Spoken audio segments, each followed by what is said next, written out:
ইয়াসিন হোসেন, আমার বাড়ি সিলেট। বন্ধুরা, আমি আমার জীবনের গল্পটা শুরু করার শুরুতে আপনাদেরকে আমার পরিবারের বিষয়ে জানিয়ে রাখি। আমার পরিবারে আমি আছি, আমার বাবা আছে, মা আছে, রয়েছে আমার দাদা দাদি সহ আমার ছোট 2টা ভাই আর ছোট একটা বোন। আমরা টোটাল 3 ভাই 1 বোন। আমাদের পরিবারটা সিলেট শহরের অদূরে কোনো এক ছোট্ট গ্রামে এক নিম্ন মধ্যবিত্ত পরিবার। আমার বাবা পেশায় একজন ইলেকট্রিশিয়ান।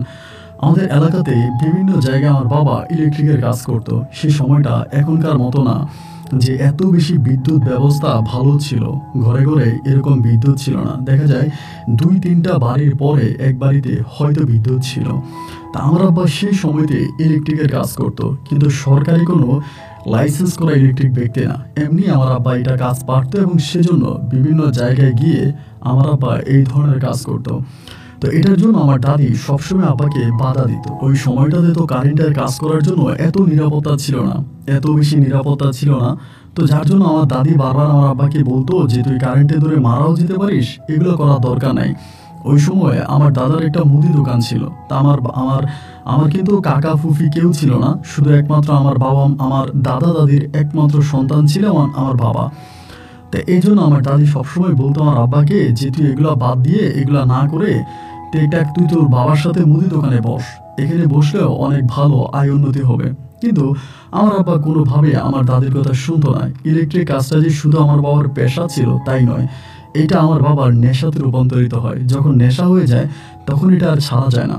আমার আব্বা তখন প্রতিনিয়ত ওই নেশার কাজে ছুটতে থাকে। এরকম করে সময়গুলো কাটতে থাকে। তখন আমার একদম ছোট ভাইটা হয়েছে। আমার ছোট ভাইয়ের বয়স প্রায় 2 বছরের কাছাকাছি। সবেমাত্র মায়ের বুকের দুধ খাওয়া বন্ধ করেছি। ওরকম অবস্থার মধ্যে একদিন হঠাৎ করে খবর পাই সন্ধ্যার দিকে তালতলাতে নাকি আমার আব্বা কারেন্টে ধরে আছে। তালতলাতে আমাদের এলাকাতে তালতলা একটা জায়গা আছে। ওই জায়গার মধ্যে আমার আব্বা কারেন্টের কাজ করার জন্য ফিলারের উপরে উঠে এবং সেখানে নাকি আমার আব্বাকে কারেন্টে ধরে ঝুলিয়ে রাখে। ওই মুহূর্তে আমি সহ দৌড়ে আমাদের পরিবারের সব মানুষগুলো তালতলার দিকে যাই এবং তালতলার দিকে গেলে পরে দেখতে পাই যে ফিলারের নিচে বৃষ্টি পড়তেছিল। ওই সময় আকাশ থেকে ঘুরে ঘুরে বৃষ্টি পড়তেছিল। ওই মুহূর্তে আমার আব্বাকে শোয়ায় রাখে। মনে হয় যেন আমার বাবা ঘুমিয়ে আছে, আমার বাবার কিছুই হয়নি, এরকম একটা অবস্থা মনে হচ্ছে। এবং চোখের সামনে আব্বার এই অকাল মৃত্যু দেখে তখন চিৎকার করে কেঁদে উঠলাম। একই সাথে চিৎকারে মুখরিত হয়ে গেল তালতলার ওই রাস্তার তিন রাস্তার ওই মোড়। সবাই মিলে তখন কান্নাকাটি করতে শুরু করি। এক পর্যায়ে আমার আব্বার নিথর দেহ নিয়ে আমরা তখন বাড়িতে আসি। বাড়িতে আসার পরে ওই মুহূর্ত পর্যন্ত কিন্তু সবাই কান্নাকাটি করতেছে, প্রত্যেকে। আমার মা তো প্রায় জ্ঞান হারিয়ে ফেলেছে। কে আর কাকে বুঝাবে? পুরো কান্নায় মুখরিত হয়ে গেল আমাদের বাড়ি। এরকম করতে করতে রাত্রি গভীর হলো এবং আমার আব্বার লাশ দাফন করার জন্য তখন প্রস্তুতি নেওয়া হচ্ছে। দিনের আলো যখন ফুটলো সকাল 8টার মধ্যে, আমার আব্বার তখন দাফন কাফন সম্পূর্ণ হয়ে গেল। আব্বার দাফন কাফন সম্পূর্ণ হয়ে যাওয়ার পরে তখন দেখা গেল আমি তখন পড়াশোনা করতাম। আমার বয়স তখন প্রায় 9 বছরের কাছাকাছি। আমি একটা মাদ্রাসায় পড়াশোনা করতাম। তা আব্বা যখন মরে গেল, আমাদের পুরো সংসারের দায়িত্বটা তখন আমার দাদার কাঁধে চলে গেল। তা আমার আব্বা মরে যাওয়ার পরে আমার মা কিন্তু দেখতে মাশাআল্লাহ সেই সময়ও অনেকটা ইয়াং ছিল। তো আমার নানা নানি আসছে আমার আম্মাকে নিয়ে যাওয়ার জন্য, আমার আম্মাকে নিয়ে যাবে তারা। তো আমার দাদা বলতেছে আমার তো আর কোনো ছেলে মেয়ে নাই, আমার তো একটাই ছেলে ছিল, তো মারা গেছে, আপনারা আমার ছেলের বউটারে নিয়ে না। আমি যতদিন বেঁচে আছি আমি আমার বৌমারে কখনো খাবার দাবারে কষ্ট দিব না। তার 3টা সন্তান আছে, 3টা ছেলে আছে, একটা মেয়ে আছে। এগুলোর মুখের দিকে তাকিয়ে হলেও আপনারা মেয়েটাকে রেখে যান। এরকম করে আমার দাদা যখন কান্নাকাটি করে, এক পর্যায়ে আমার নানা তখন রাজি হয়। আর আমার মাও ওভাবে যেতে চাচ্ছিল না। এরপরে আমার মা আমাদের সাথেই থেকে গেল। এরকম করে তখন আমি আর দাদার দোকানে বসতাম, যেহেতু দাদা আমাদের পরিবারটাকে চালাতো। তো এক পর্যায়ে দাদা আমাদের বললো যে না, তুই আমার দোকানে বসতে হবে না, তুই মাদ্রাসায় পড়াশোনা করতেছিস, তুই পড়াশোনা কর। আল্লাহ আমার গায়ে এখনো শক্তি দিয়েছে, আমার এখনো ইনকাম করার সামর্থ্য আছে, আর আমি আমার সামর্থ্য অনুযায়ী কখনোই তোদেরকে কষ্ট দিব না। তুই যা, আবারও মাদ্রাসায় পড়াশোনা কর। দাদা তখন আমাকে পুনরায় আবারও মাদ্রাসায় পাঠিয়ে দিল এবং আমি তখন মাদ্রাসায় পড়াশোনা আবার করতেছি। এরকম করতে করতে আমি তখন আমার বয়সই 9-10 বছরের কাছাকাছি। ওই মুহূর্তে আমাদের বাড়ি থেকে মোটামুটি আমাদের বাড়িটা একটু অন্যরকম ছিল, গণবসতির মতো একটা বাড়ি ছিল। আমাদের বাড়ির অদূরে বাড়ি থেকে মোটামুটি খানিকটা দূরে একটা ফুটবল খেলার মাঠ আছে, অনেক বড় একটা ফুটবল খেলার মাঠ আছে। এবং মাঠের পাশেই হচ্ছে বিশাল একটা জঙ্গল আছে।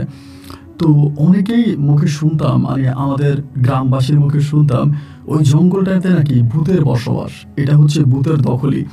তা ভূতের দখলই হওয়াতে ওইখানে খুব বেশি একটা কেউ যায় না, এবং এই ভূতের দখলই বাড়িটার পাশেই হচ্ছে আপনার একটা অনেক বড় মাঠ আছে। তা আমরা অনেকেই কি করি, যখন আমাদের এদিকে মানে অনেক ঘরবাড়ি হয়ে যায় বা ফুটবল খেলার মতো জায়গা থাকে না, একটা সময় আমরা ওখানে মাঠে খেলতে যাই। খেলতে গেলে পরে সেদিকে তখন একটা মসজিদ ছিল, এখন আর নাই, ওই সময় একটা মসজিদ ছিল। পরে কেন জানি মসজিদটাও বন্ধ করে দেওয়া হয়। ওই মসজিদের ইমাম একদিন আমাদেরকে দেখলে পরে তিনি সবাইকে বলে যে না, এখানে তোমরা ফুটবল খেলতে আইসো না, এখানে ফুটবল খেলতে আসলে পরে তোমাদের বিপদ হতে পারে, তোমরা প্রেতাত্মার আক্রান্ত হতে পারো, তোমরা বাড়িতে চলে যাও। বেশ কয়েক মাস আগে উনি আমাদেরকে ওখানে ফুটবল খেলতে মানা করে। তো মানা করে দেওয়ার পরে আমাদের এদিকে যে একটা মাঠ ছিল বাড়ির ভিতরে, ওই মাঠটা অনেক ছোট, দেখা যায় 12 জন 14 জন যখন খেলতে যাই ওই মাঠের মধ্যে জায়গা হয় না। একদিন বাচ্চারা সবাই মিলে সিদ্ধান্ত নিলাম আমরা ওই বাগানের পাশে, ওই বাড়ির পাশে যে মানে ওটা একটা বাড়ির মতো আর কি, অনেক বড় একটা বাড়ি, এবং শুনেছিলাম এই বাড়িতে নাকি একটা সময় মানুষ থাকতো, মানুষের বসবাস ছিল। এটা আমার বাপদাদার আমলে শুনেছিলাম একটা মানুষ থাকতো, এবং তারা জিন ভূতের আক্রান্ত হয়ে তারা সবাই মারা যায়। এরপরে ওই বাড়ির ভিতরে অনেক ধরনের মানুষকে দেখা যায়। রাতের বেলায় গভীর রাতে ওই বাড়ি থেকে কান্নার শব্দ, চিৎকারের আর্তনাদ শোনা যেত, যার জন্য কেউ ওই বাড়ির মধ্যে রাতের বেলা তো দূরের কথা, দিনের বেলায়ও বাড়ির আশেপাশে যেত না। তো বাড়ির পাশে ফুটবল খেলার মাঠটা হওয়াতে ওই সময় আমার নানা ভাই আমার দাদা ভাই আমার একটা ফুটবল কিনে দেয়। মানে ওই সময় ফুটবল কিনে দেয়, আমার মাদ্রাসা আবার বন্ধ হয়, ওই বন্ধতে আমাকে একটা ফুটবল কিনে দেয়। তো যেখানে খেলতেছে ওখানে জায়গা হয় না। একদিন দুপুরে সবাই মিলে সিদ্ধান্ত নিলাম চল ওই ভূতের বাড়ির পাশে ওইখানে গিয়ে ফুটবল খেলবো। তা বলে যদি ওই হুজুর দেখে, আমি বললাম এখন তো আর হুজুর নেই, মসজিদ তো ভেঙে দিয়েছে, এখন খেলা যায়, চল সবাই মিলে যাই। তো সবাই নিয়ে আমি যখন ওখানে ফুটবল খেলার জন্য গেলাম, তা ওই দিন খেললাম ভালোভাবে, কেউ বাধাও দিল না, কেউ কিছু বললো না। আর এটা যেহেতু আমাদের বাড়ি থেকে মোটামুটি একটু দূরেই আছে, তো একটু দূরে থাকার কারণে দেখা যায় কি যে এলাকার মধ্যে লোকজন কেউ এটা জানে না, ওখানে আমরা শব্দ করে ওভাবেই খেলি। এমন করে 3 দিন 4 দিন খেলতেছি, গোপনে গোপনে ওখানে খেলি। এবং 4 দিনের দিন হলো কি আমার আমাদের চেয়েও বয়সে এক বড়, উনি আমাদের সিনিয়র আর কি, ওনারা আমরা তখন আমাদের সাথে খেলতে নিয়ে যাই। উনি তখন ফুটবলটা কি করে মানে সন্ধ্যার কিছুক্ষণ আগে, মাগরিবের খানিক মুহূর্ত আগে, তখন উনি ফুটবলটা কিক মারে, মানে লাথি মেরে ওই ভূতের বাড়ির দিকে ফেলে দেয়। মানে ভূতের যে বাড়িটা আছে ওই বাড়ির দিকে তখন ফুটবলটা চলে যায়। তখন মাগরিবের আজান দিবে একটা ভাব। পরে আমি বললাম যে আমার বলটা যে ওখানে লাথি মেরে ফেলে দিলেন, এটা কি করলেন? উনি বলে আমি তো গোল দেওয়ার জন্য লাথি মারছিলাম, এখন বল যে ওইদিকে চলে যাবে আমি যেটা বুঝতে পারি নাই।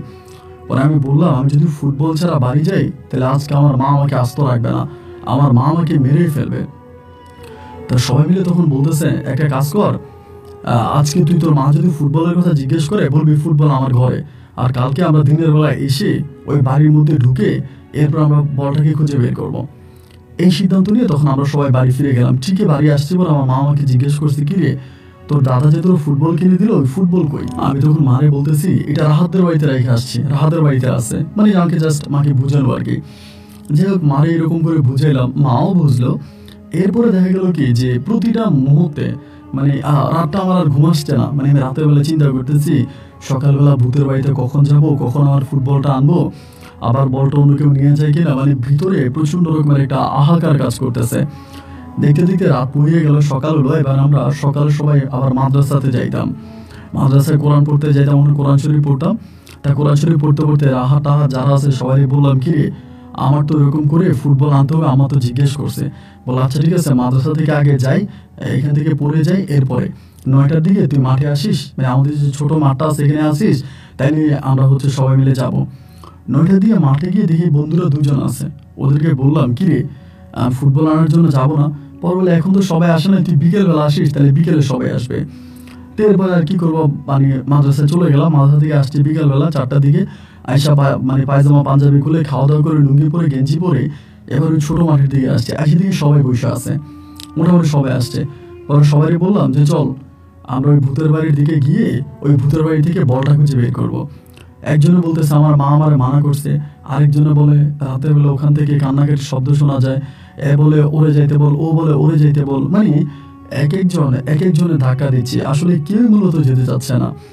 আমি ওদেরকে অত বুঝালাম যে দেখ আমার মা আমাকে মারবে যদি বলটা না নিয়ে যাই, তো তোরা চল না। মানে আমি ওদেরকে বুঝাইতে হবে, সন্ধ্যা হয়ে গেল, ওরা কেউই গেল না, ওরা যাচ্ছে না, ওরা যাবেই না, ওদের ভিতরে প্রচণ্ড ভয় কাজ করে। এবং একটা পর্যায়ে নিরুপায় হয়ে মাগরিবের পরে আমি আবারও ঘরে আসছি। একই মুহূর্তে মায়ের আমার আবারও কথা, কিরে ফুটবল কই? আমি বললাম রাহাতদের বাড়িতে রেখে আসছি। মা বলে ফুটবল রাহাতদের বাড়িতে থাকবে কেন? ওই সময় কিন্তু একটা ফুটবলেরও মোটামুটি অনেক দাম আছে। আমার মা বলে ফুটবল রাহাতদের বাড়িতে থাকবে কেন? তোর দাদা তোর ফুটবল কিনে দিছে, এটা তুই বাড়িতে রাখবে, রাহাতের বাড়ি কেন? ফুটবল রাখার মতো কি জায়গা আমার বাড়ির মধ্যে নাই? মা আমাকে অনেক বকাঝকা করছে। করার পরে এবার আমি আবারও মানে পড়তেছি রাতের বেলায়, রাত্র প্রায় আনুমানিক 9টার দিকে আমার মা এসে আমার মারতে শুরু করে। মানে আইসা আমার মারতে শুরু করে এবং মারতে মারতে বলতেছে বল কই, ফুটবল কই? আমি বললাম রাহাতদের বাড়িতে। মা বলে খবরদার মিথ্যা কথা বলবি না, খবরদার মিথ্যা কথা বলবি না। ফুটবল রাহাতদের বাড়িতে যাবে কেন? ফুটবল কেন রাহাতদের বাড়িতে যাবে? ফুটবল রাহাতের কাছে নাই। আমি বললাম তুমি কেমনে জানো? বলে আমি গিয়েছিলাম, রাহাতরে জিজ্ঞেস করছে। রাহাত বলে তুই ওরে ফুটবল দেস নাই, তার মানে কি তুই ফুটবলটা বিক্রি করে দিছিস, ফুটবলটা বিক্রি করছিস? আমি বললাম মা আমি ফুটবল কেন বিক্রি করব? না না মানে দাদার দেওয়া ফুটবল আমি বিক্রি করব কেন? কিন্তু মা আমার কোনো কথাই শুনলো না। আমাকে বলে কালকে সকালের মধ্যে যদি ফুটবল তুই না নিস তাহলে তোর খবর আছে।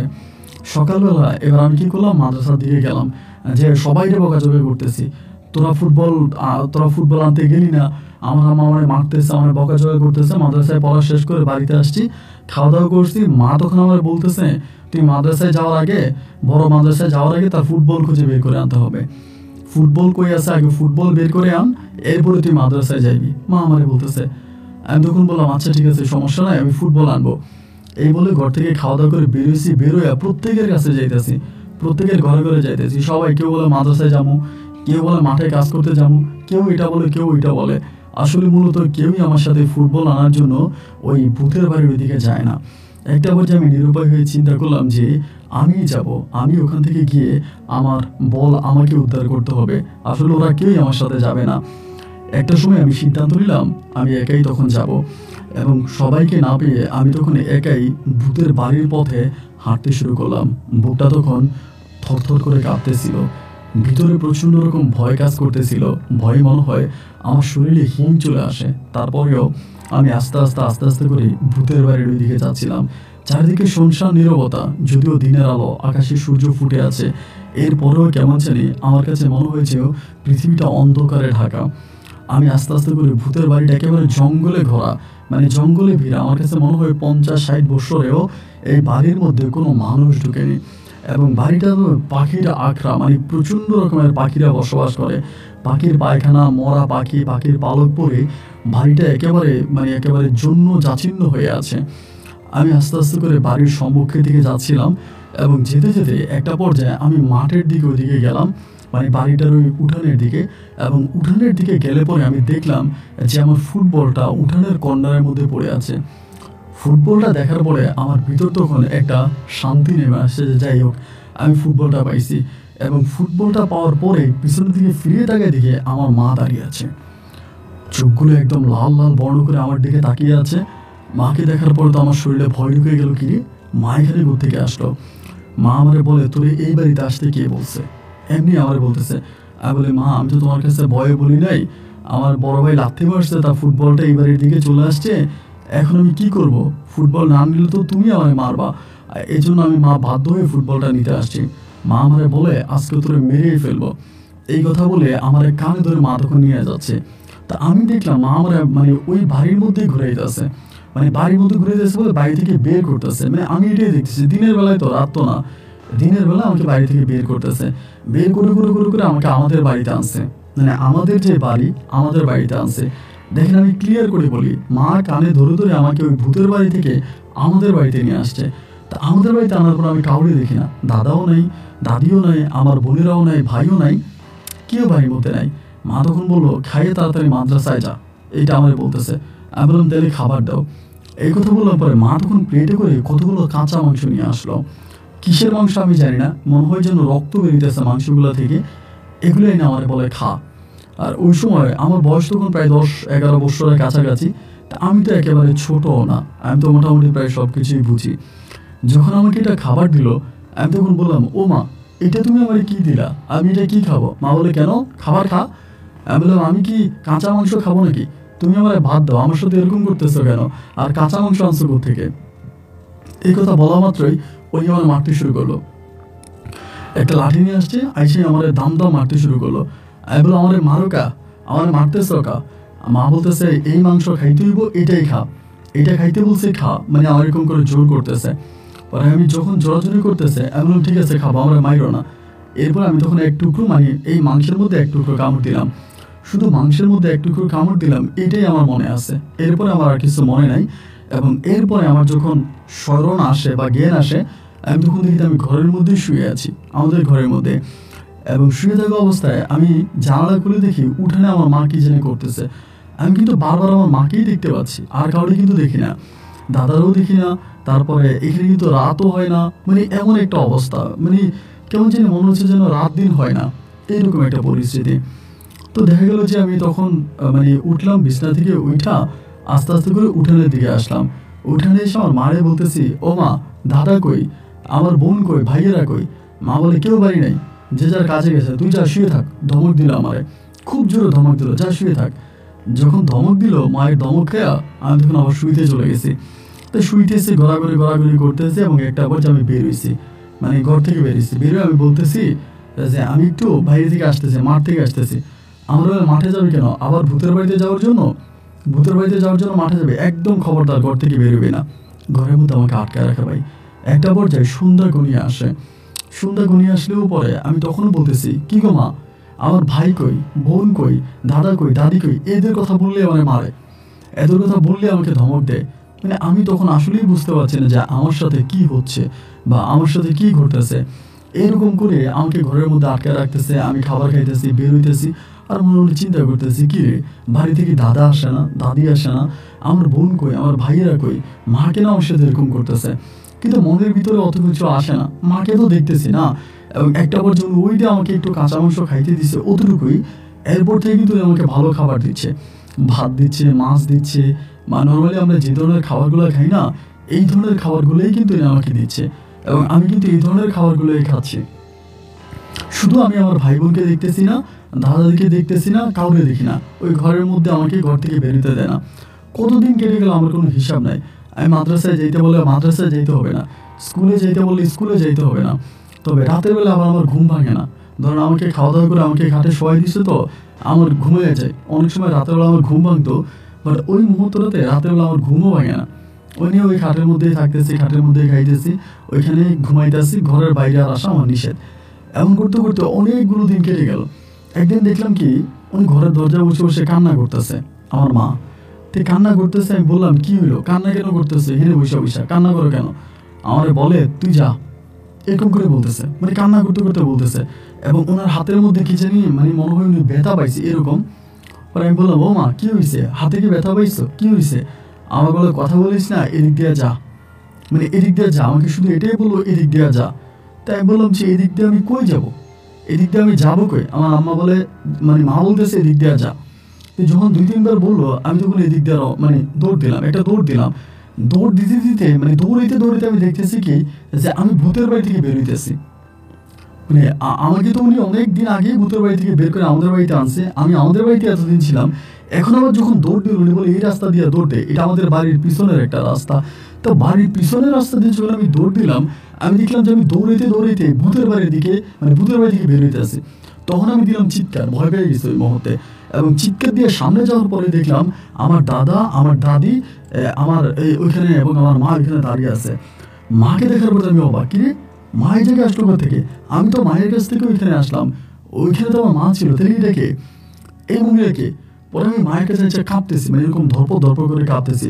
মা আমার জড়াই ধরে চিৎকার করে উঠলো, মানে চিৎকার করে উঠা বলতেছে, বাবারে তোর কি হয়েছে, বাবারে তুই কই ছিলি? এবং ওখানে একজন কবিরাজও আছে, মানে মোটামুটি একজন কবিরাজ আছে আমি দেখলাম। পরে আমার বলতেছে যে চল বাড়ি চল। তাই মানে আমি তখন কিছুই বুঝতে পারতেছি না আমার সাথে কি হইতেছে। এবার দেখে মা আমাকে আবারও বাড়ির দিকে নিতেছে। তখন আমার বাড়িতে নিলার পরে দেখলাম আমার ভাই, আমার বোন সবাই ওখানে আছে। পরে মা আমার গোসল করানোর পরে আমার বাম হাতে একটা তাবিজ বেঁধে দিল। বাম হাতে তাবিজটা বেঁধে দেওয়ার পরে এবার আমার খাইতে দিল, মা খাইতে দিল। পরে আমি খাবার খাচ্ছি আর বারবার মার মুখের দিকে তাকাইতে আছি, মার মুখের দিকে তাকাইতেছি এই মর্মে, কি রে আমি তো একটা মায়ের কাছে এতক্ষণ ছিলাম, এতদিন ছিলাম, তা এইটা আবার কে? মানে তখনও মাথার মধ্যে এরকম মানে বুদ্ধিশুদ্ধি নাই, বা বুঝতে পারিনি যে এটা জিনের কোনো কাজ বা এটা আমাকে কোনো বেলকে দেখানো হয়েছে, তখনও বুঝতে পারি না। পরে খাওয়া দাওয়া করলাম, খাওয়া দাওয়া করছি, পরে কবিরাজটা তখন আমার কাছে আসছে। ওই কবিরাজের নাম হচ্ছে আব্দুল হারুন কবিরাজ। উনি আমাদের এলাকাতে সবচেয়ে বড় মানের একজন কবিরাজ, মানে অনেক বড় কবিরাজ। এবং উনি মানে আমার মনে হয় যে দূর দূরান্ত থেকে আমাদের সিলেটে একটা আমি ওনাকে চিনতো ওই সময়টাতে। পরে ওই হারুন কবিরাজের কাছে তখন হারুন কবিরাজ আমাকে পানি পড়ায় এটা ওইটা দিয়া তখন উনি চলে যায়। তা উনি চলে গেলে পরে তখন হলো কি জানেন, কয়েকদিন ধরে আমাকে আমার মা স্কুলে বা মাদ্রাসায় যেতে দিচ্ছে না। তা আমি পরে মারে বলতেছি, মানে এরকম করে আমি মা বলছে, মা মানে আমার সাথে এটা কি হইলো। মায়ের কাছে তখন আমি পুরো ঘটনাটা খুলে বলি, এবং মা ঘটনাটা শোনার পরে অবাক হয়ে যায়। মা তখন দাদিরে বলে, দাদি তখন আমার মারে বলতেছে, দেখো জিনেদের কত ক্ষমতা, জিনেদের কত পাওয়ার, তারা আমাদের মতো ঘরবাড়ি বানাই ফেলে, আমাদের মতো করে সবকিছু তোরা আটকায় রাখছে। ওরে বুঝতেই দেয় নাই, ওরে কোনোভাবে বুঝতেই দেয় নাই যে ও আসলে জিনের কাছে ছিল। ওই সময় মা আমাকে বলে আমি জিনের কাছে ছিলাম, এবং যিনি আমাকে আদর করেছে বা আমাকে মানে নিজের সন্তানের মতো আগলায় রাখছে, উনি মূলত একটা জিন। এটা শোনার পরে ভাই আমি আমার জীবনে সর্বপ্রথম প্রচণ্ড রকমের ভয় পাই, এবং ভয় পেয়ে আমি আর ঘর থেকে বেরোই না। আর আমি রাতের বেলা যখন ঘুমাই, রাতের বেলায় ঘুমাইলে আমি বুঝতে পারি একজন এসে আমাকে ডাকতেছে। কেউ একজন এসে আমাকে ডাকে, আমাকে খুব জোরে জোরে ডাকে, আয় উঠে আয়, ঘুম থেকে উঠে আয়। মাঝে মাঝে রাতের বেলা দেখি যে ঘরের দরজা ধাক্কাইতে আছে। তো আমার বয়স তো অনেক বেশি, এরপর আমার আম্মা তখন আমাকে নিয়ে ঘুমাইতো। আমাকে আলাদা রুমে আমার আম্মা ঘুমাইতে দিত না, আমার তার পাশে নিয়ে তার সাথে নিয়ে আমাকে তখন ঘুমাইতো। তো দেখা যায় রাতের বেলায় আমি আমার মার সাথে শুয়ে আছি, পরে রাতে শুনতাম দাদা এসে ডাকতেছে, মানে দাদার গলায় ডাকতেছে, আমার ডাকতেছে, ইয়াসিন, ও ইয়াসিন, দুইটা ডাক দেয়। দুটো ডাক দেওয়ার পরে আমি তখন ঘুম ভেঙে যায়। আমি বলি, ও মা, দাদা তো ডাকতেছে। মা তখন আমাকে জড়াই ধরে বলে, চুপ, একদম চুপ। এটা বলে মা তখন আমাকে জড়াই ধরে কোনো কথা বলতে মানা করে। আমি তখন শুয়ে থাকি, এবং সকালবেলা দাদারা যখন জিজ্ঞেস করি, ও দাদা, এত রাতের বেলায় তুমি আমাদের ঘরের সামনে গিয়ে ডাকছো কেন? দাদা বলে, আমি ডাকি নাই, আমি যাই নাই। দাদা বলে, দাদা আসে নাই। এমন করে আমার দাদির কণ্ঠে এসে ডাকে, মাঝে মাঝে দাদির কণ্ঠে ডাকে, দাদার কণ্ঠে ডাকে, অথবা পরিবারের অন্য অন্য মানুষরা আছে না, ওদের কণ্ঠে ডাকে। এরকম করে আমাকে ডাকতে থাকে। আবার অনেক সময় দেখা যায় যে আমি মানে ঘরের মধ্যে আছি, দেখি যে আমার মা ঘরের কোণার মধ্যে মানে বসে আছে, বা মারে দেখি যে অনেক দূরে মা ওইখানে বসে আছে। তা আমি দৌড়ে ওইখানে গেলে দেখি যে মা নাই, মানে হঠাৎ করে ছুটে গেলে দেখি মা নাই। এরপরে ডাক দিয়ে, ও মা, তুমি কোথায়? মা তখন বলল, আমি তো এখানে। মানে কোনটা যে আমার মা, কোনটা যে আমার মা আর কোনটা জিন, আমি সেটাই বুঝতে পারতেছিলাম না। এইভাবে আমার ব্রেনটা প্রায় আউট করে দেওয়ার মতো অবস্থা হয়ে গেছে, মানে আমি টোটালি পাগলের মতো হয়ে যাচ্ছিলাম। মানে পাগলের মতো হইতে বলতে আমি আসলে আমার স্মৃতিশক্তি আস্তে আস্তে হারাই ফেলি। এবং আমি তখন আর মাদ্রাসায়ও যাই না, মানে ছোটো মাদ্রাসায়ও যাই না, বড় মাদ্রাসায়ও যাই না, বাড়ি থেকেই বের হই না, এবং এই ঘরের মধ্যেই তখন আমার দিন রাতগুলো কাটতেছে। এরকম করতে করতে দেখা গেল যে দিন যত সামনের দিকে যাচ্ছে, এই জিনের উত্তাপটা ততই বাড়তেছে। মানে আমাকে নিয়ে যাওয়ার জন্য, মানে আমি পুকুরে ডুব দিয়ে গোসল করার জন্য ডুব দিয়ে পুকুর থেকে উঠে পুকুরের এক পারে দেখে আমার মা দাঁড়িয়ে আছে, আরেক পারে আরেক পারে দেখে আমার মা দাঁড়িয়ে আছে, মানে দুই পারে আমার মা দুইটা। আমি বলি, তুমি কোনটা মা? এখানে তুমি দাঁড়িয়ে আছো, ওইখানে কে? ওইখানে কে মা? ওইটা কে? মা তখন আমার বলে, বাবারে তুই এদিকে আয়।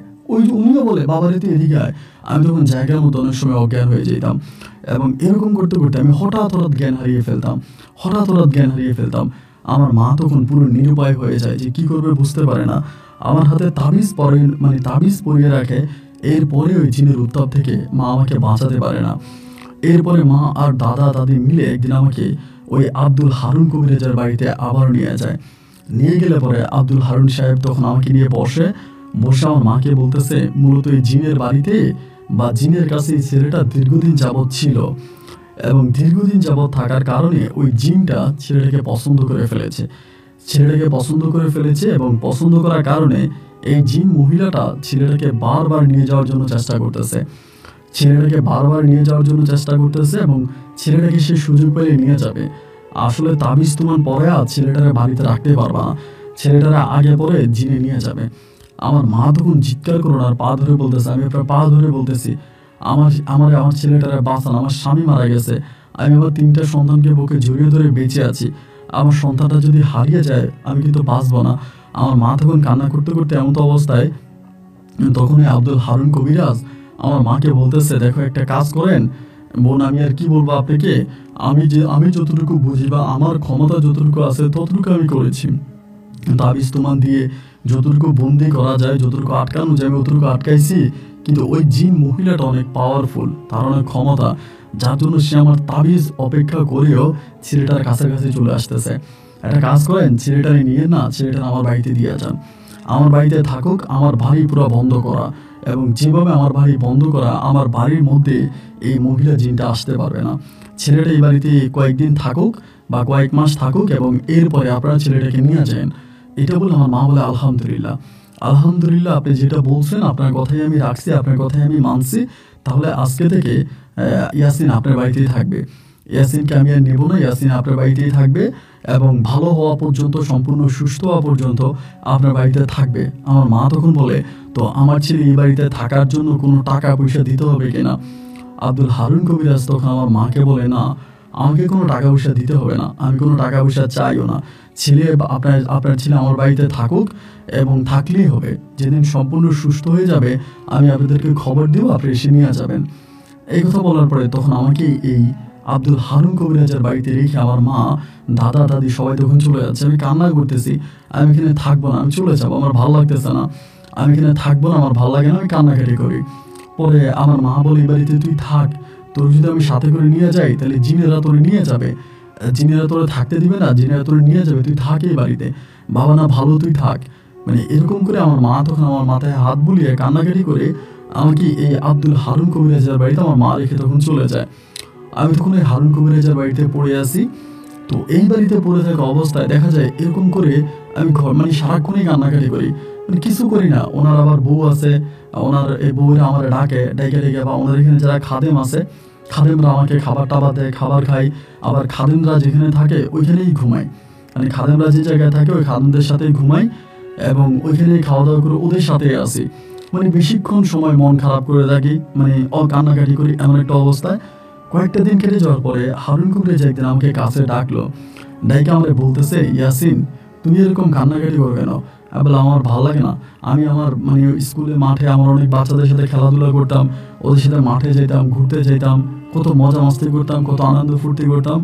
বাট এখানে আসার পরে আমি জানি কেমন একা হয়ে গেলাম, আমার কোনো কিছু ভালো লাগে না, আমার বুকের ভিতরে কেমন যেন অনেক অস্থিরতা কাজ করতেছে।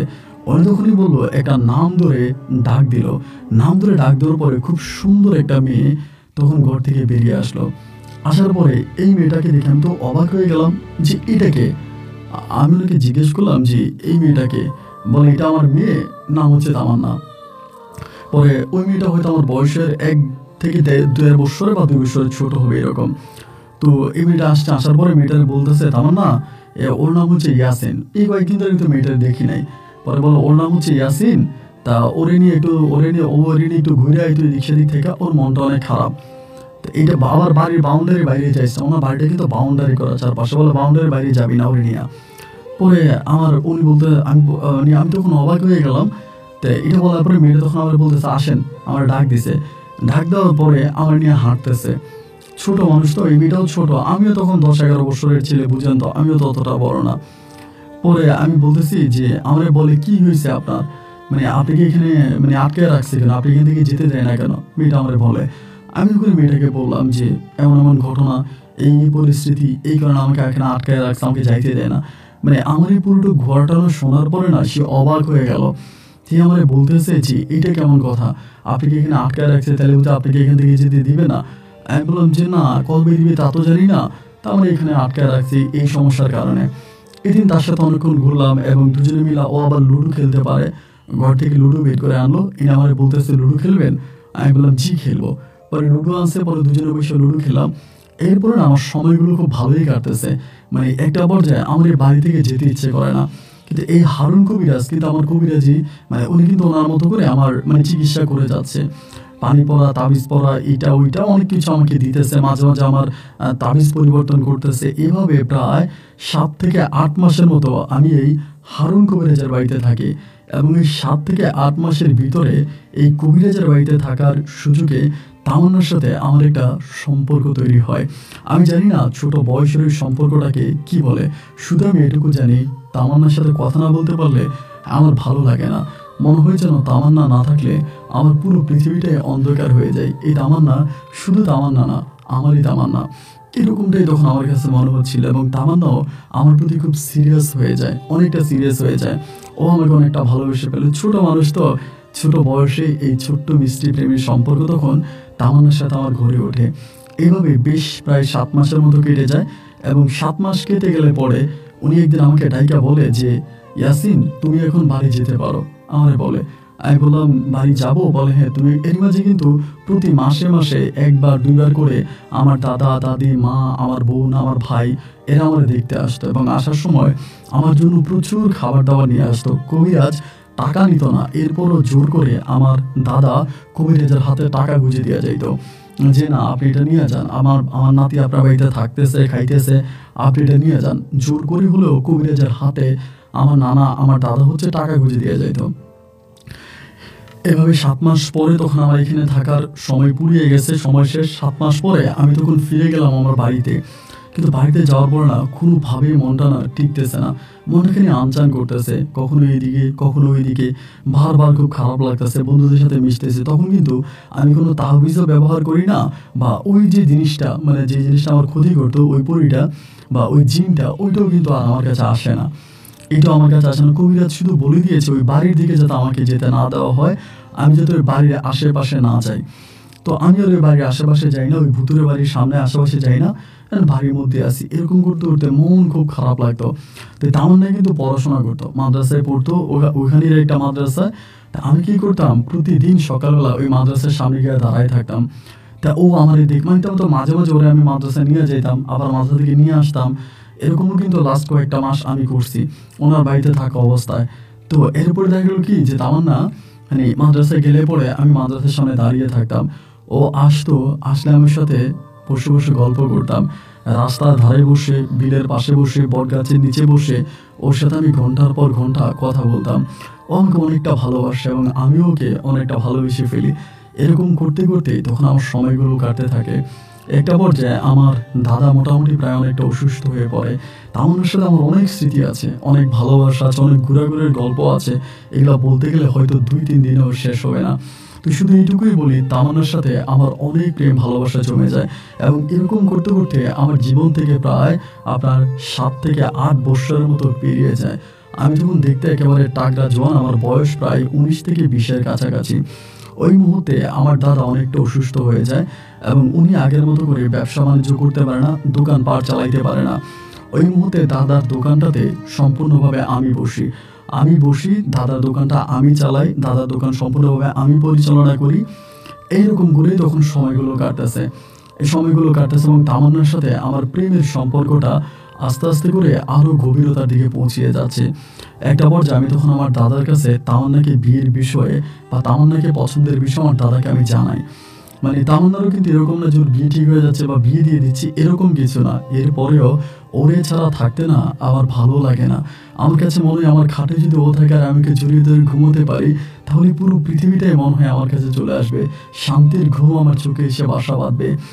এইটা চিন্তা করেই আমি তখন আমার দাদাকে বিষয়টা জানাই যে দাদা এই ঘটনা। এবং দাদা যখন এটা শুনতে পায়, দাদা আমারে বলে আচ্ছা ঠিক আছে, সমস্যা নাই, আমি হারুন কবিরাজের সাথে কথা বলবো। প্রথমত হারুন কবিরাজের সাথে কথা বললে পরে হারুন কবিরাজ বিষয়টাতে রাজি হয় না। মানে ওনার তো আর ছেলে মেয়ে নাই, একটাই মেয়ে। উনি বলতেছে যে না, আমার মেয়েটারে আমি যদিও বিয়ে দিই তাহলে ঘর জামাই বিয়ে দিব। আমার মেয়েটার আমি ঘর জামাই বিয়ে দিব, ঘর জামাই ছাড়া আমার মেয়েটার আমি বিয়ে দিব না। আমার একটাই মেয়ে, আমার মেয়েটার আমি দূরে কোথাও বিয়ে দিয়ে আমি থাকতে পারবো না। এবং মেয়ের মারও একই ইচ্ছা, মেয়েকে বিয়ে দিলে ঘর জামাই বিয়ে দিতে হবে। তেমনি সেই এই কথাই সে আমার দাদাভাই তখন আমাকে জানাইলো যে হারুন কবিরাজ তো বললো যে যদি বিয়ে দিতে হয় তাহলে তারা তাদের মেয়েদেরকে ঘর জামাই বিয়ে দিবে, এবং ঘর জামাই ছাড়া বিয়ে দেবে না। আমি তখন বললাম মানে আমি কিন্তু ঘর জামাই যেতেও রাজি আছি। সত্যি কথা বলতে যদি উনি বলে যে ওনার মেয়ের উনি ঘর জামাই বিয়ে দিবে, তা আমি ঘর জামাই হয়ে ওনার মেয়ের আমি বিয়ে করব। মানে এক কথা বলতে গেলে যে যেভাবে উনি বিয়ে দেয় আমি সেভাবেই তামান্নাকে বিয়ে করার জন্য রাজি আছি। পরে আমি হুট করে আমার দাদাকে বলে ফেললাম, ও দাদা আপনি কথা বলেন, আমি ঘর জামাই চলে যাব। দাদা তখন হাসি দিয়ে উঠে আমারে বলতেছে, হাই রে প্রেমের পাগলা, ঘর জামাই চলে যাবি? তোর মা, তোর দাদা দাদি, ভাই বোন সবাইকে ছেড়ে তুই চলে যাবি? আমি বললাম আমি কি একবারে যাচ্ছি নাকি, আমি তো এর আগেও গিয়ে 7 মাস থেকে আসছি। দাদা বলে, তখন তো তুই ছোট ছিলি, আর এখন তো তুই বড় হয়ে গেছিস, আর ঘর জামাই গেলে মানুষজন ভালো চোখে দেখবে না, সবাই খারাপ নজরে দেখবে, খারাপভাবে ইঙ্গিত করবে, খারাপ করে কথা বলবে। আমি বললাম, দাদা আমি না এত সব বুঝি না, এত সব কথাবার্তা, এত সব কাহিনী আমি কোনো কিছুই বুঝি না। আমি শুধু একটা জিনিসই বুঝি, তামান্নাকে আমার ভালো লাগে এবং আমি আমার জীবনের বাকি সময়টুকু তামান্নার সাথে থাকতে চাই। আমি শুধু এটাই তোমাকে বলি। দাদা তখন বিষয়টা আমার মারে বললো। মারে বলার পরে মাও তখন রাজি হয় না, দাদাও রাজি হয় না। পরে আমার তখন খাওয়া দাওয়া বন্ধ। আমার খাওয়া দাওয়া বন্ধ। তামান্নার সাথে রাস্তাঘাটে দেখা হলে তামান্না একই কথা বলে, তোমার আব্বাকে বলো, তোমার দাদাকে বলো, ঘর জামাই থাকলে কি হয়েছে, তুমি ঘর জামাই থাকবা, মাঝে মাঝে আবার যাবা, তোমাদের বাড়িতে যাবা, তোমার আব্বা আম্মাকে দেখবা, তাদের সাথে তোমার মাকে, তোমার দাদাকে দেখবা, তার সমস্যা কি ঘর জামাই থাকলে? অনেকেই কি এরকম ঘর জামাই থাকে না? এইভাবেও আমাকে তখন বোঝাচ্ছিল, আমাকে বলতেছিল। আমি চিন্তা করলাম যেহেতু এরকম করে বলে, আমি তখন এই কান্নাকাটি করি এবং একটা পর্যায়ে আলহামদুলিল্লাহ আমার আব্বা, আমার দাদা এবং আমার মা রাজি হলো যে ঠিক আছে। মা চিন্তা করলো যার 3টা ছেলে, একটা ছেলে নাইলে ওই বাড়িতে থাক, যেহেতু হারুন কবিরাজ ভালো একটা কবিরাজ, উনি অনেক ভালো একটা কবিরাজ, তো এটা চিন্তা করে বললো যে ওই বাড়ির ওনার একমাত্র মেয়েরে বিয়ে করতে পারলে ভালোই হবে। তা ঠিক আছে, যেহেতু ঘর জামাই যেতে চায়, এবার ঘর জামাই দিতে আমার পরিবার তখন রাজি হলো। রাজি হওয়ার পরে হারুন কবিরাজ যখন রাজি হলো, একেবারে পারিবারিকভাবে আনন্দ ফুর্তি করে খুব ইসলামিক রীতিনীতি অনুযায়ী তখনই হারুন কবিরাজের মেয়ে তামান্নার সাথে আমার তখন বিবাহ অনুষ্ঠিত হয় এবং আমার যে বাসর ঘর হয় ওই বাসর ঘরটাও ওই কবিরাজ বাড়িতেই হয়, হারুন কবিরাজের বাড়িতেই হয়। ওখানে আমার বাসর সম্পূর্ণ হয় এবং এরকম করে আমার সময়গুলো কাটতেছে এবং এইভাবে সময়গুলো কাটতে কাটতে একটা সময় হারুন কবিরাজ করলো কি, তামান্নাকে বলতেছে যে এখন আমার তো বয়স হয়েছে, আমি তো যে কোনো সময় চলে যেতে পারি এবং আমার তো মৃত্যুর ঘন্টাও হয়তো বেজে গেছে। একটা কাজ কর, আমার এই তন্ত্র মন্ত্রগুলো তোর জামাইকে আমি শিখাই দিই, তোর জামাইকে বল এগুলো শিখার জন্য। তখন তামান্না আমারে বলে, আব্বু তো বলতেছে এমন এমন, তোমাকে আব্বুর কাছে গিয়ে আব্বুর কাছ থেকে এগুলো শিখার জন্য। তাই আমি বললাম যে আমি এগুলো পারবো না, আসলে আমার ভিতরে অতটা সাহস নাই যে আমি এগুলো পারবো না। পরেও আমাকে বলতেছে যে না না না তুমি যাও। তো এরকম করে বলে আমি গেলাম, মানে 1 দিন 2 দিন গেলাম ওনার কাছ থেকে এগুলো শেখার জন্য, যে কীভাবে উনি এগুলো করে বা এই জিনিসগুলো শেখার জন্য আমি গেলাম। কিন্তু দেখা যায় কয়েকটা দিন করার পরেই, মানে যেদিন মানে এরকম 1 দিন 2 দিন 3 দিন করছি, 3 দিন করার পরে উনি আমাকে কিছু আমল করতে বলে এবং এই আমলগুলোর কথা আমি বলতে চাই না, কারণ এগুলো সমাজে ছড়িয়ে গেলে অনেক সমস্যা হবে। মানে রাতের বেলায় কিছু নিয়ম কারণ উনি আমাকে করতে বলে, আমি এগুলো করি এবং কিছু ধরনের আধ্যাত্মিক টাইপের কিছু শয়তানের পূজাই আসলে এটাকে বলে, এক কথায় কিছু পূজা করতে বলে, আমি এই পূজাগুলো করি এবং এইভাবে আমি তখন কয়েকটা দিন করার পরে বেশ কিছুদিন পরে উনি তখন আমাকে একদিন রাতের বেলা আমাকে ডাকছে, রাত্রে 11টা বাজে এবং ডাইকা তামান্নারে বললো যে আমার সারাদিন যাতে কোনো কিছু খেতে না দেয়। আমাকে সারাদিন কোনো কিছু খেতে দেয় না, আমি সারাদিন একদম উপবাস। পরে উনি আমাকে ওনার যে বৈঠক রুম আছে, একটা পার্সোনাল ঘর আছে, ওই ঘরের মধ্যে আমাকে তখন ঢুকাইলো। ঢুকানোর পরে উনি আমাকে কিছু কালো টাইপের খাবার খেতে দিল, এগুলো একদম কালো ছিল, আমি জানি না খাবারগুলো কি, আমি এগুলো খাইলাম। খাওয়ার পরে উনি বলে চোখটা বন্ধ করো এবং চোখটা বন্ধ করার পরে আমি শুধু চোখটা বন্ধ করছি, আমার এটুকুই মনে আছে। এবং চোখটা বন্ধ করার পরে আমি আমার চোখের সামনে এমন একটা ভয়ঙ্কর মুখ দেখতে পেয়েছি, এমন একটা ভয়ঙ্কর মুখ আমি আমার চোখের সামনে দেখতে পেয়েছি এবং যেটা দেখার পরে মনে হয় আমার ভিতরে হৃৎপিণ্ড পুরো বন্ধ হয়ে গেছে। এত ভয়ঙ্কর আকৃতির চেহারা এবং মানে মনে হয় কি যে ওনার মুখ থেকে মুখের যে মাংসগুলো আছে মাংসগুলো ঝরে ঝরে পড়তেছে, রক্তের লালা বেরোচ্ছে মুখ থেকে, মানে কেমন যে একটা অবস্থা ঠিক বলে বোঝানো যাবে না। আমি এই লোকটাকে দেখে আমি তখন চিৎকার দিয়ে উঠি, প্রচণ্ড রকমের চিৎকার, এবং এরকম সারাটা রাতে আমার সাথে এরকম হয় এবং একটা পর্যায়ে আমি আমার জ্ঞান হারিয়ে ফেলি এবং জ্ঞান হারিয়ে ফেলার পরে আমার যখন জ্ঞান ফিরে আমি দেখি আমি তামান্নার রুমে খাটের মধ্যে শুয়ে আছি, কিন্তু আমার গায়ে প্রচণ্ড রকমের জ্বর, মানে এত পরিমাণের জ্বর যে জ্বরে আমি প্রায় মরে যাব। এক সময় তামান্না ওর বাবাকে জানালো যে আব্বু ওনার তো এই অবস্থা। পরে ওর আব্বা তখন বললো যে খবর তো ওর বাবা মাকে বলার দরকার নাই আর ওর মাকে ওর দাদারা বলার দরকার নাই, তারা বললে খারাপ মনে করবে, ওরে হসপিটালে ভর্তি করাও। মানে কি পরিমাণের জ্বরে থাকলে আমি 3 দিন যাবত টানা হসপিটালে ভর্তি ছিলাম এবং 3 দিন পরে আমি যখন বাড়িতে আসার পরে আমি তামান্নারে বলতেছি, তামান্না আমি এগুলো শিখবো না, আমি এগুলো পারবো না, আমার দ্বারা এগুলো সম্ভব না। তামান্না বলে তুমি শিখবে কি, আমার আব্বাই তো তোমাকে শিখাবে না। আমি বললাম মানি? বলে হ্যাঁ, আব্বু বলে দিছে যে তুমি পারবা না, তোমাকে দিয়ে হবে না, তুমি এই কাজ করতে পারবা না, আব্বু নিষেধ করে দিছে। তো আমি বললাম তাহলে উনি যদি মরে যায় ওনার এই কাজগুলা কে করবে? পরে বলে কে করবে, আর ওনার মেয়ে করবে। আমি বললাম মানি? বলে হ্যাঁ আমি করবো। আমি বললাম না না না না, এটা হতে পারে না, এটা কোনোভাবেই সম্ভব না, তুমি এটা করবে না, আমি স্বামী হিসাবে তোমাকে অনুমতি দিব না। ও আমাকে বলে তুমি অনুমতি দেওয়ার দরকার নাই, তুমি না ঘর জামাই। আমি বললাম তুমি আমার ঘর জামাই বলে খোটা দিলা? আমার বলে না খোটা দিলাম না, জাস্ট সত্য কথা বললাম, তোমাকে মনে করাই দিলাম। আমার আব্বা বলছে আমাকে শিখাবে, আমি শিখবো। তাই আমি বললাম যে দেখো তামান্না, এটা আমার কাছে ভালো লাগে না। আমাকে বলে আমি এটা শিখবো, তুমি বেশি কথা বললো না। এরপরে দেখা গেল যে তামান্নাকে তখন ওর বাবা শিখাইতো, প্রতি রাতে যাইতো, এবং ওর প্রথম দিকে একটু সমস্যা হইতো, জ্বর হইতো, মাথা ব্যথা হইতো, খাবার খেতে পারতো না, ঘুম হতো না। তামান্নার বাবা বললো বাচ্চা না নেওয়ার জন্য, আমাদেরকে বললো এই বাচ্চা না হওয়ার জন্য উনি তামান্নাকে বিভিন্ন ওষুধ খাওয়াইতো, যে তামান্না যদি এই কাজটা পরিপূর্ণভাবে শিখে যেতে পারে তাহলেই হয়তো আমি বাচ্চা কাচ্চা নিব, এরকম করে বলে আপাতত বাচ্চা নিতে মানা করে। তো বাচ্চা কাছে ওই জন্য আর আমি নিলাম না। কয়েকদিন ধরে উনি তামান্না এগুলো ওনার কাছে শিখতেছে, এবং আমি যখন তামান্নাকে বলি যে তামান্না তুমি কি দেখছো, তোমাকে কি শিখাইছে তোমার আব্বু, এগুলো বললে ও তখন আমাকে কিছুই বলে না। ও বলে এগুলো বাইরের লোকদেরকে বলা নিষেধ। তা আমি বললাম আমি তোমার বাইরের লোক? বলে না তুমি আমার হাজবেন্ড, কিন্তু এরপরও বলা যাবে না, এগুলো হচ্ছে সিক্রেট বিষয় এবং আমার আব্বুর নিষেধ আছে কাউকে বলা।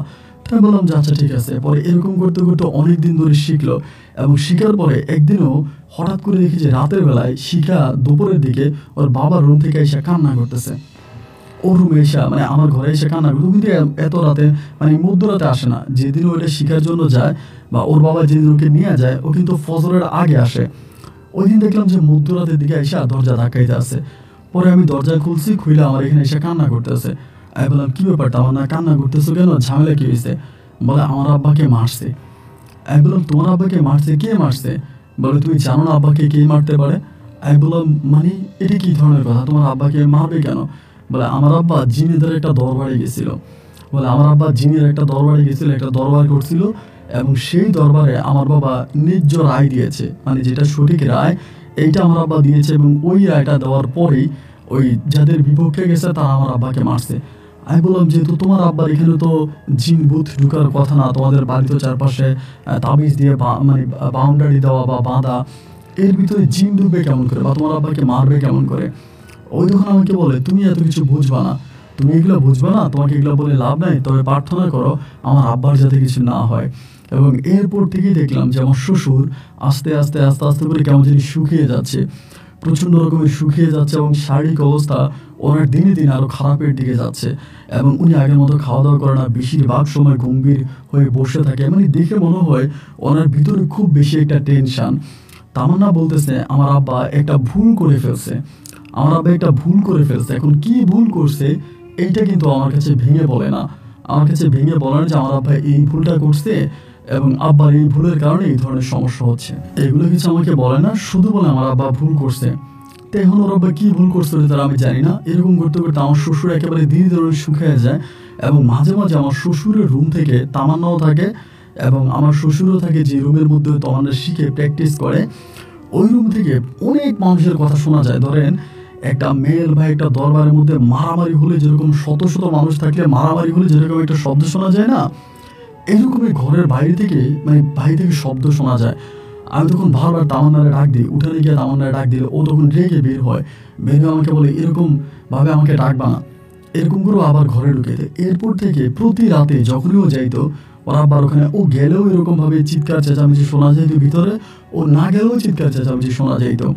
মানে ভিতরে প্রচণ্ড রকমের মানুষ কথা বলে, অনেক মানুষ কথা বলে, অনেক মানুষ দরবার কারবার করে, মানে এইরকম কিছু সাউন্ড ভিতর থেকে আসতো। তা আমি ওরে বলতাম যে তামান্না কি হইতাছে, বলে আমার আব্বা একটা ভুল করে ফেলছে, এখন আমার আব্বা এটা সমাধান করার জন্য চেষ্টা করতেছে। তা আমি বললাম যে কি ভুল করছে, তা আমার বারবার কোনো কিছু বলে না, আমি ওটা জিজ্ঞেস করলো স্কিপ করে। যাই হোক এরকম করে তখন সময়গুলো পাস হইতেছে, প্রায় বেশ কয়েকদিন কেটে যাওয়ার পরে একদিন হলো কি আমার শ্বশুর মানে নামাজ পড়ার জন্য গেছে। উনি তো আবার 5 ওয়াক্ত নামাজ পড়তো, ওনার বাড়ির সামনে হচ্ছে মসজিদ। তো সকালে ফজরের নামাজ পড়ছে, ফজরের নামাজ পড়ে উঠানে আসছে, এবং উঠানে আসার পরে উনি চিৎকার দিয়ে উঠছে, উঠানে আসছে, উঠানে এসে চিৎকার দিছে। নামাজ পড়ে আসছে দেখে মনে হয়েছে, আমি তখন শোয়া থেকে উঠছে, তামান্না উঠছে, ওইটা আমরা দেখতেছি ওনাকে উপর উঠাইতেছে, উপর থেকে আবার নিচে ফেলাইতেছে, উপর উঠাইতেছে, উপর থেকে নিচে ফেলাইতেছে। তখন ফজরের পর পরে আস্তে আস্তে করে চারদিকে আলো ছড়াইতেছে। তামান্না দিছে চিৎকার, এবং চিৎকারের সাথে সাথে এই বাড়িতে ওর মা ছিল, তামান্নার আবার সৎ মা আছে, সৎ মা ছিল, ওর আপন মা ছিল, এবং সবাই তখন দৌড়িয়া বেরিয়ে সবাই আসছে, ওনারে কেউ ধরে রাখতে পারে না, মানে কেউ ওনারে ধরে রাখতে পারে না, ওনারে মানে কেড়ে নিয়ে যাবে এরকম একটা অবস্থা, মানে অদৃশ্য কিছু একটা ওনাকে কেড়ে নিয়ে যাবে, ওনার পাঞ্জাবি টাঞ্জাবি ছিঁড়ে ফেলতেছে, ওনার চোখ উঠে ফেলতেছে, ওনাকে মুখে চাপ দিয়ে রোগ ধরে শরীরে রক্ত বের করে ফেলতেছে, মানে এমন একটা অবস্থা। সবাই তখন চিৎকার চেঁচামেচি করতে শুরু করলাম, মানে এমন একটা অবস্থা হয়ে গেল যা বলার মতো না। পরে এই মানে এর কিছুক্ষণ পর উনি তখন মুখ থেকে রক্ত বের করে দিল, এবং মুখ থেকে যখন রক্ত বের করে দিল তখন সবাই চিৎকার চেঁচামেচি দিয়ে সবাই বসে গেল যে মুখের থেকে রক্ত বেরিয়ে গেছে, এবার উনি আস্তে শান্ত হয়ে গেল। শান্ত হয়ে যাওয়ার পরে ওই মুহূর্তে তখন অ্যাম্বুলেন্স ডাকলাম, অ্যাম্বুলেন্স ডাইকা ওনারা হসপিটালে নিয়ে গেলাম। আমি তামান্নার সৎ মা ধরে সবাই হসপিটালে নিছি, এবং হসপিটালে নিলে পরে ওই আপনার সিলেটের সদর হসপিটালে নিছি। সেখানকার ডাক্তার বলতেছে উনি নাকি হার্ট অ্যাটাক করছে, বলে উনি হার্ট অ্যাটাক করছে, ওনার মানে সিমটম দেখে মনে হয় হার্ট অ্যাটাক, এবং ওইখানে ওনাকে ভর্তি করানো হয়। দুপুর প্রায় 12:30টার দিকে আমার শ্বশুর ওই হসপিটালে এন্তেকাল করে। 12:30টার দিকে আমার শ্বশুর এন্তেকাল করে, এবং এন্তেকাল করলে পরে আমার শ্বশুর যখন মারা গেলে তখন আমার শ্বশুরকে আমাদের মানে আমার শ্বশুর বাড়ির পাশেই কবরস্থানে তখন ওনাকে দাফন করা হয়। তো ওনাকে যখন দাফন করা হয়, আমি তখন তামান্নাকে বললাম যে তামান্না, আমি তো তোমার স্বামী হিসেবে তোমাকে আদেশ করতেছি এই ধরনের কাজ তুমি আর করবা না। তোমার আব্বা যেহেতু মরে গেছে এবং তোমার আব্বা এই জিনের হাতে মারা গেছে, সুতরাং তোমার আর এগুলো করার প্রয়োজন নেই, তুমি এগুলো ছেড়ে দাও, তোমার আর প্র্যাকটিস করতে হবে না, এবং তোমার এই জিনিসগুলো নিয়ে রিসার্চ করার কোনো দরকার নেই। আমি আমার দাদার দোকান আমি চালাবো, আমি দাদার দোকানে চলে যাই, আমার ভাইরা চালায়, তাদের সাথে দোকানপাট বড় করবো, এখানে থাকবো, এইখানে থাকার দরকার নেই। ও তখন আমাকে বলে, মানে কি, আমার আব্বা মরে গেছে বলে তুমি আমাকে তোমাদের বাড়িতে নিয়ে যাবা? আমি বললাম যে হ্যাঁ, এখানে থেকে তুমি কি করবা? ও বলে, আমার আপন মা আছে, আমার সৎ মা আছে, আমি এদের সাথে থাকবো, আমি এখান থেকে যাবো না। আমি বললাম, তার মানে এটা কি ধরনের কথা তুমি বলতেছো? তুমি আমার বউ হয়ে আমার ঘরে যাবে না? আমাকে বলে যে না, আমাকে যখন তুমি বিয়ে করো এই কন্ডিশন নিয়েই কিন্তু বিয়ে করছিলাম, এখন আমি যাবো না। ওই তখন আর আমার কাছে যায় না যাওয়ার পরে তো ও তখন, আমি বললাম আচ্ছা ঠিক আছে। পরে এই ওর বাবা মারার প্রায় সপ্তাহখানিক পরেই ও করে কি, মানে রাতের বেলায় মধ্যরাতে মাঝে মাঝে আমি শুনতে পাই ওর বাবা ওর ঘরের দরজা এসে ওকে ডাকে, মানে তামান্নাকে ডাকে, একবার দুইবার করে ও তামান্না ডাক শুনতে, মানে ওর বাবার ডাক শুনতে পাই। ওই বাড়িটা তখন একটা ভূতের বাড়িতে পরিণত হয়ে যায় ভাই। এই বাড়ির মধ্যে থাকাটাই মনে হয় তখন মহা একটা রিস্কি একটা বিষয়, মানে ভালো কোনো মানুষ মনে হলে এই বাড়িতে থাকবে, এতটা ভয় ভীতি এই বাড়ির মধ্যে কাজ করে। মানে আমি টোটালি এই বাড়ির মধ্যে থাকতে চাই না, আমি যত দ্রুত পারবো বা আমি কখনোই বাড়ি থেকে বেরিয়ে যাবো, আমি এই চিন্তায় আছি। কিন্তু তামান্নাকে তো নিতে পারি না, আর আমি তোকে ভালোবাসি, এতটাই ভালোবাসি যা বলার মতো না। তা ওই আমি তো এখান থেকে নিব না, মানে নিতে পারি না, বা ও যায় না। এরকম করতে করতে এবার হলো কি, মধ্যরাতে ও কি করে, আমি শুয়ে থাকি, একদিন রাতের বেলায় হঠাৎ করে আমি ঘুম থেকে উঠে দেখি যে ও নাই। রাতের বেলায় আমি ঘুমাই আছি, ও ঘুমাইছে, দেখি যে ও নাই, দরজা খোলা। এবং দরজা খোলা দেখে আমি চিৎকার করতাম যে তামান্না কই, তামান্না তো ঘরে নাই। ওর সৎ মা, ওর মা তখন বেরিয়া ওরে খুঁজতেছে, দেখে যে ওর বাবার কবরের কাছে গিয়ে বসে আছে, কবরের কাছে গিয়ে বসে থাকে। পরে ওরে গিয়া ডাকি যে এখানে তুমি কি করো, এত রাতের বেলায় তুমি এই কবরস্থানে কি করো, এখানে কেন আসছো, চলো বাসায় চলো, ঘরে চলো। ও বলে না, আমি যাবো না, তোমরা যাও। মানে ও অনেক রাতের বেলায়, মানে বেশিরভাগ রাতের বেলায় কবরস্থানে গিয়ে বসে থাকে, ওই কবরস্থানে বসে থাকে। পরে ওর মা, ওর সৎ মা, আমি ওরে ওইখান থেকে জোর করে ধরে নিয়ে আসি, এবং মানে ওরে ওইখানে রাখতেই পারি না, সোজা কথা যেটা, ওরে ঘরের মধ্যে রাখতেই পারি না। এবং একদিন দিনের বেলা আমাকে বলতেছে আমার আব্বা কবরে জীবিত, আমারে বলে। আমি বললাম, তামান্না তুমি কি পাগল হয়ে গেছো, তোমার আব্বা কবরে জীবিত, এটা কি ধরনের কথা, এটা হতে পারে না, তোমার আব্বা কবরে জীবিত থাকে কেমন করে, তোমার আব্বা কবরে জীবিত না। ও বলে না, আমার আব্বা কবরে জীবিত, আমি আমার আব্বাকে কবর থেকে বের করবো, এগুলো আমারে বলতেছে। আমি বললাম, দেখো পাগলামি করো না। পরে ওর সৎ মার সাথে কথা বলি, ওর আপন মায়ের সাথে কথা বলি, তারা তখন বলে যে ওর যেহেতু এরকম সমস্যা, একটা কাজ করো, ওই বাড়ি থেকে নিয়ে চলে যাও, তোমার বাড়িতে নিয়ে যাও। এই কথা বললে পর আমি জোর করে ওরে আমি আমার বাড়িতে তখন নিয়ে আসি। আমার বাড়িতে এনে তখন অন্য কবিরাজ দ্বারা ওর হাতে পায়ে এখানে ওইখানে বিভিন্ন জায়গায় তাবিজ পরাইয়া দেয়।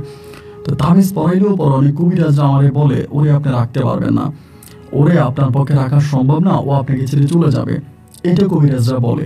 এরপরও কিন্তু আমি ওকে তাবিজ তাবিজ পরে ওরে আমি আমার কন্ট্রোলে রাখার চেষ্টা করতেছি। এমন অবস্থার ভিতরে দেখা গেল কয়েকটা দিন পরে, মানে এরপর এরকম করে সময় কাটতে কাটতে ও মোটামুটি অনেকটা শান্ত হয়ে যায়। যখন হাতে পায়ে তাবিজ পরাই, গলায় তাবিজ পরাই, ও তখন কিছুটা মানে অনেকটাই শীতলের দিকে চলে আসে। এইভাবে সময় কাটতে কাটতে একটা সময় বেবি কনসেপ্ট করে, এবং বেবি যখন কনসেপ্ট করে আমি তখন আলহামদুলিল্লাহ খুশি হই। সর্বপ্রথম আমার একটা কন্যা সন্তান হয়। তখন আমি আমাদের বাড়িতে, ওর নিয়ে আমাদের বাড়িতে আছে, আমাদের বাড়িতে আমি কাজ কাম করতেছি, দোকানপাট আছে, ব্যবসা বাণিজ্য আছে, এগুলা দেখাশোনা করতেছি। ওয়াই পড়েছে আমার 2 ভাই, আমরা সবাই মিলে। এবং এরকম করে যখন সেকেন্ড এভাবে আমার প্রথমে একটা কন্যা সন্তান হলো, এরপর আমার আরেকটা কন্যা সন্তান হলো, 2টা মেয়ে হলো। তো 2টা মেয়ে মানে আমার 2টা জান্নাত। আমি আমার 2টা মেয়ের নিয়ে আলহামদুলিল্লাহ সুখে শান্তিতে আছি, ভালো আছি। এরপরে আমি আর বাচ্চা কাচ্চা নিলাম না। ও কিন্তু মানে কেমন যেন একটু মানসিক প্রতিবন্ধীর মতো হয়ে থাকতো, খুব বেশি একটা কথা বলতো না এবং খুব বেশি একটা আপনার ঝামেলার দিকে জড়াইতো না, মোটামুটি ভালো থাকতো। এরকম করে এদিক দিয়ে কোনো ঘটনা নাই। এভাবেই তখন সময় কাটতে কাটতে প্রায় অনেকগুলো বছর পেরিয়ে গেল। আমার যে বড় মেয়েটা আছে, আমার বড় মেয়েটা তখন তাসনিয়া, আমার বড় মেয়েটা তখন মোটামুটি অনেক বড় হয়ে গেল। তাসনিয়া যখন বড় হয়ে গেছে, বড় হয়ে যাওয়ার পরে আমি তখন তাসনিয়ার বিয়ে শাদী নিয়ে কথাবার্তা বলতেছি, এদিক সেদিক বিয়ের বিষয়ে কথা বলি, এবং আমি তখন তাসনিয়াকে বিয়ে দিয়ে দিই। এটা আমার বড় মেয়েটার বিয়ে হয়ে যায়। এবং বড় মেয়েটার বিয়ে হয়ে যাওয়ার কয়েক মাসের মাথায় আমার যে ছোট মেয়েটা আছে, আমার ছোট মেয়েটার জন্য বিয়ের ঘর আসতেছে পরে আমার দাদা তখন মারা যায়, দাদিও মারা যায়। তো মা তখন থাকে, মা তখন আমার বলে একটা কাজ করে বিয়ে দিয়ে দে, এটা রাখিস না, বিয়ে দিয়ে দে, রাখলে হচ্ছে মেয়েদেরকে যত তাড়াতাড়ি বিয়ে দেওয়া যায় ততই ভালো, আমল ভালো। তো এরপরও কিন্তু আমার ওই ছোট যে মেয়েটা আছে ওই মেয়েটারও বিয়ে দিয়ে দেয়, আমার 2টো মেয়ের বিয়ে হয়ে যায়।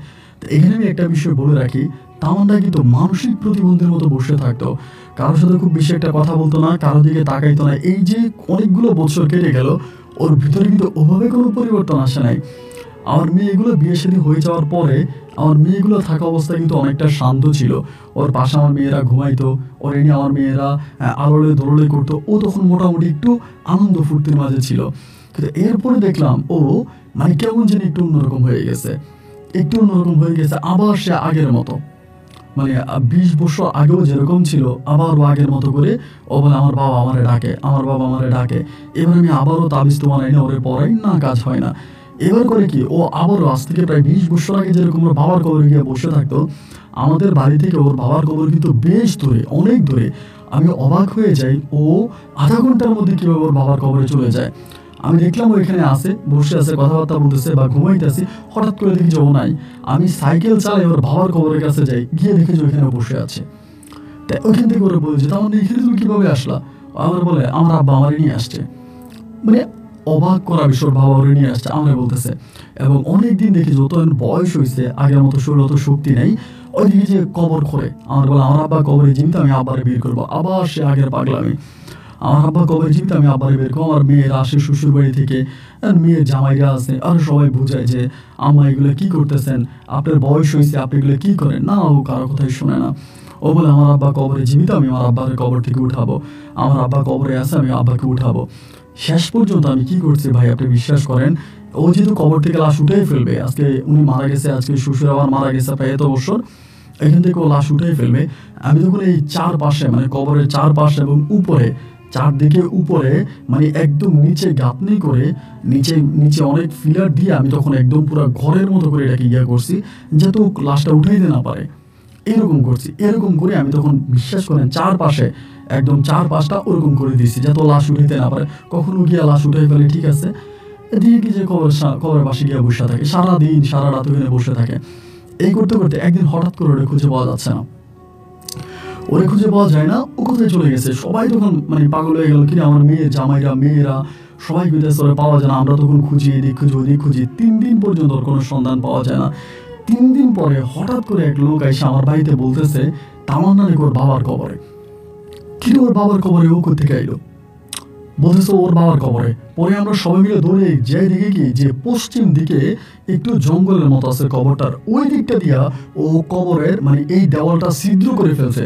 কিন্তু ভাই আল্লাহ সাক্ষী, তামান্নার পক্ষে জীবনে এই ছিদ্র করা সম্ভব না, এই গর্ত করা সম্ভব না। মনে হয় কি জানেন, আপনার দেওয়াল কাটার যে মেশিনগুলো আছে, এই মেশিনগুলো দিয়ে গোল করে একটা মানুষ ঢুকতে পারে, এরকম করে এটাকে কেটে ফেলে তামান্না এটার ভিতরে বসে আছে। এখন কথা হচ্ছে 3 দিন ধরে ও ওইটার মধ্যে আছে, এবং আমরা যখন ওইখানে ঢুকছি ওরে বের করার জন্য, ওইখানে ঢুকে দেখেছি ওর কাছে আপেল, কমলা, আঙ্গুর সব বিভিন্ন ফল। এই গ্রামের ভিতরে, এইখানে এই কবরের ভিতরে এই ছিদ্র দিয়া ওরে খাবার কে দিবে, ওইখান থেকে করে ধরে আনছে। তখন পুরো পাগল হয়ে গেছে। পুরো পাগল হয়ে আমার বলতেছে যে, আমি বললাম তোমার এগুলো কে দিছে? বলে আমার আব্বা দিছি। কি তোমার আব্বা দিছে? তোমার আব্বা মারা গেছে আজ থেকে 20 বছর আগে। বলে আমার আব্বাকে আমি কবর থেকে উঠে ফেলছি। আমি কি বলে তোমার আব্বাকে? হ্যাঁ বলে আমার আব্বা আমার সাথে আছে, আমার আব্বা আমার সাথে আছে। ও তখন ভাইয়া আমার কথা শুনে না, এবং আমার কথা না শুনে আমি মাঝে মাঝে আমাদের বাড়িতে থাকা অবস্থায় বেশিরভাগ সময় ওকে দেখতে পাই কি জানেন, ওই আমার শ্বশুরের সাথে কথা বলে। এবং এইটা অন্য কেউ বিশ্বাস করবে কি করবে না আমি জানি না, আমি নিজে তার সাক্ষী।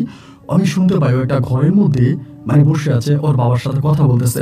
আমি স্পষ্ট আমার শ্বশুরের কণ্ঠ শুনতে পাই। আমার শ্বশুর ও আমার শ্বশুরকে প্রশ্ন করে, আমার শ্বশুর উত্তর দেয়, আবার আমার শ্বশুর প্রশ্ন করে, ও উত্তর দেয়। আমি যখন ঘরের বাইরে থাকি আমি এই সাউন্ডটা ক্লিয়ার পাই। যখনই ঘরের মধ্যে ঢুকি দেখি যে না, ও একা একা কথা বলতেছে। পরে বলি তেমন কার সাথে কথা বলো? বলে কেন, আবুর সাথে। এবং শুধু যে কথা বলা তা না, আমার নিজের চোখে দেখা, আমার আল্লাহর সাক্ষী, আমি নিজে দেখেছি যে বিকালবেলা পুকুর পাড়ে ওর বাবার সাথে বসে বসে কথা বলে। আমি নিজের চোখে দেখি অনেকবার আমি জ্ঞান হারিয়ে ফেলছি, মানে আমি অজ্ঞান হয়ে গেছি এরকম হঠাৎ করে দেখার পরে। এরপর ওখানে যাই দেখি যে না, ও একা একা বসে আছে। আমি যে তোমার আব্বা? বলে হ্যাঁ আমার আব্বু, এই যে আমার আব্বুর সাথে কথা বলতেছি, আমার আব্বু আছে, আমার আব্বা আমার খাবার দিয়েছে। ওর কিন্তু হাতে খাবার দিতে পাই। আমি অনেক কবিরাজের কাছে যাই, অনেক কবিরাজের কাছে যাই, অনেকের কাছে যাই। হিন্দু কবিরাজের কাছে যখন আমি যাই তারাও একরকম বলে যে এটা আত্মা, এটা পূর্ণ জনম, এবং আত্মা ওনার স্বামী এটার কাছে আসছে।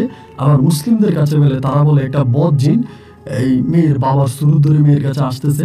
এই তাবিজ তোমান পানি পড়া কোনো কিছুই বাদ রাখি নেই, মানে শুধু বাইটা খাওয়াই দেওয়ার মতো অবস্থা, আর কিছুই বাদ রাখি নেই।